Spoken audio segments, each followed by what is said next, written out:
नमस्कार, आप देख रहे हैं द इंटरव्यू और मैं हूं भगवत सिंह। आज हम बात करेंगे बच्चों की, न्यूबॉर्न हम बेबी की अगर हम बात करें तो मैक्सिमम इस टाइम पर सर्दियों के बहुत कड़ाके की ठंड पड़ रही है और बच्चे अक्सर बीमार होते हैं। निमोनिया की शिकायत होती है, डायरिया की शिकायत होती है। इस सब पर हमारे साथ चाइल्ड स्पेशलिस्ट हैं डॉक्टर परितोष शर्मा, उनसे बातचीत करते हैं। सर, इस टाइम की अगर हम बात करें, खासतौर पर कड़ाके की ठंड पड़ रही है और न्यूबॉर्न बेबी के लिए कहा जाता है कि अगर पहली ठंड बच्चे को असर कर जाए तो वो हर बार बीमार होता है, उसको निमोनिया के चांसेस रहते हैं। तो आप किस तरह से बोलेंगे, क्या क्या प्रिकॉशंस जैसे हैं? आपने सही बोला। जब हम इन विंटर्स में हम बहुत ज़्यादा रेस्पिरेटरी वायरसेस को बहुत कॉमनली हम देखते हैं। अब कोई भी वायरल इलनेस होती है वो रेस्पिरेटरी ट्रैक्ट को भी, डाइजेस्टिव ट्रैक्ट को भी इन्वॉल्व कर सकता है। एंड जैसे आपने बोला, निमोनिया होना, डायरिया होना इज़ कॉमन। तो उसके लिए सबसे पहले है प्रिवेंशन।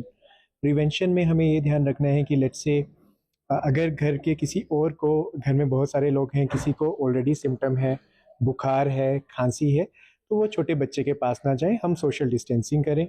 आप काम से आ रहे हैं, you work in a crowded place, आपके पास हो सकता है कि आपको सिम्टम्स ना भी आए, तो आप जब घर आते हैं तो ये ध्यान रखें कि आप हैंड वॉश ज़रूर करें। एंड स्पेसिफिकली छोटे बच्चों के साथ हैंड वॉश करने के बाद ही उनको टच करें और बच्चों को किसी क्राउडेड प्लेस में लेके ना जाएं। अगर बच्चे को सिम्टम्स आते हैं, लेट्स से जुकाम होना शुरू हो गया, खांसी आनी शुरू हो गई, तो don't self diagnose. Over the counter कोई भी कफ सिरप्स वगैरह देने की ज़रूरत नहीं है। अगर बच्चे को कोई लक्षण है तो कुछ डेंजर साइंस का ध्यान रखना है। अगर बच्चा सांस बहुत तेज़ ले रहा है, बच्चे की छाती पे गड्ढे पड़ रहे हैं, बच्चा सुस्त हो रहा है, दूध नहीं पी पा रहा है, तो ये सारे रेड फ्लैग साइंस हैं। ऐसा होने पे आपको कभी भी नियर बाय इमरजेंसी में जाना है। बट उसके अलावा भी अपने आप से दवाई देने की जगह बेटर है कि आप नियर बाय अपने पीडियाट्रिशियन को दिखाएं और उनका ओपिनियन से लें। सर, हमने अमूमन देखा है कि पेरेंट्स बहुत चिंता करते हैं बच्चे की और बहुत कपड़े भी पहना के रखते हैं, उसके बावजूद बच्चे को ठंड लग जाती है और ठंड के बाद उसको निमोनिया की ये शिकायत होती है। वो क्या रीजन माना जाता है जो हम इतनी केयर करते हैं उसके बावजूद बच्चा हाँ बीमार जी, होता तो देखिए, मैं ये नहीं बोलूँगा कि ठंड इकलौता फैक्टर नहीं है that is leading to infection. ठंड में because there is over crowding, already आपका लेट्स से नाक का जो रास्ता है, ओरल म्यूकस है, वो ड्राई हो गया। उसके ऊपर सुपर एडेड वायरल इन्फेक्शन होने के चांसेस इंक्रीज हो जाते हैं। तो ठंड itself is not leading to that cough and cold, वो आपको वायरल इन्फेक्शन हुआ है। अब किसी को भी कफ हो जाता है, कोल्ड हो जाता है, उस टाइम उनके जो सांस के रास्ते हैं वो ज़्यादा रिएक्टिव हो जाता है, तो उसमें कोल्ड ड्राई एयर जाएगा, दैट विल लीड टू मोर कफ, बच्चे को ज़्यादा सिम्टम्स आएंगे। तो एट द सेम टाइम देखो, जैसे बताया कि जैसे जिन कपड़ों में आप कंफर्टेबल हो, उससे एक लेयर ज़्यादा ही बच्चों को चाहिए होती है। एंड डेफिनेटली हेड और जो एक्सट्रीमिटीज़ हैं, सॉक्स पहनाना है, मिटन्स पहनाना है, that is very important. And vaccination is very important to prevent.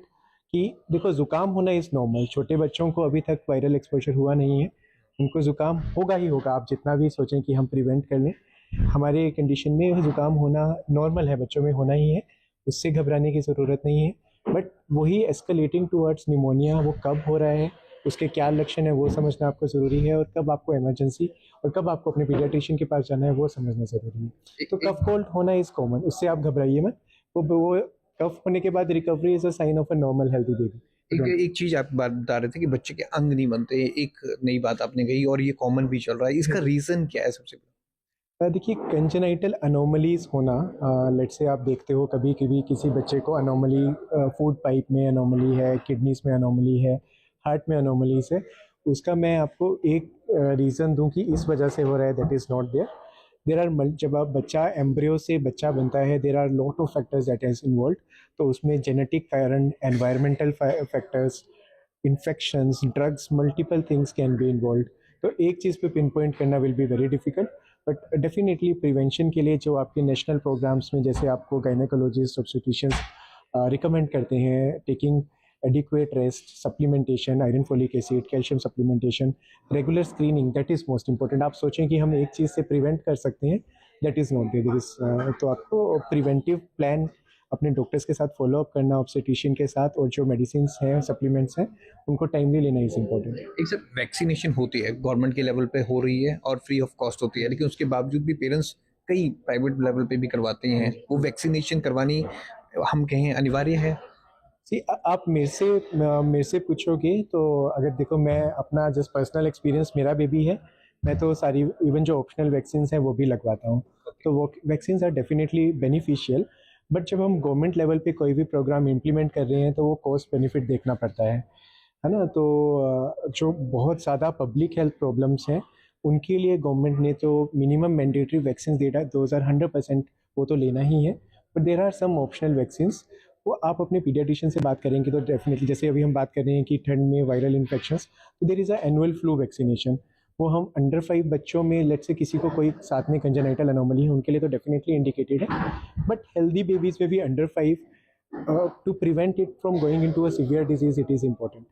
तो वो केस टू केस बेसिस पे भी कभी कभार डिसीजन लेना पड़ता है हमें। बट लेट्स से मैं पर्सनल एक्सपीरियंस से बोल रहा हूँ, आई टेक इवन जो मेरे बेबी के लिए मैं हम जो ऑप्शनल वैक्सीन है वो भी लेते हैं, बिकॉज बेनिफिट्स जो हैं वो रिस्क से बहुत ही ज़्यादा है। लेकिन वो भी डॉक्टर की प्रिस्क्रिप्शन पे ही लेना बिल्कुल चाहिए। बिल्कुल बिल्कुल बिल्कुल, डॉक्टर से एडवाइस लेके फिर ही आते हैं। Thank you so much. तो बच्चों की बात करें, न्यूबॉर्न बेबीज की बात करें, उसको लेकर हमने child specialist doctor Paritosh Sharma से खास बातचीत की द इंटरव्यू के लिए भगवत सिंह के ऊपर।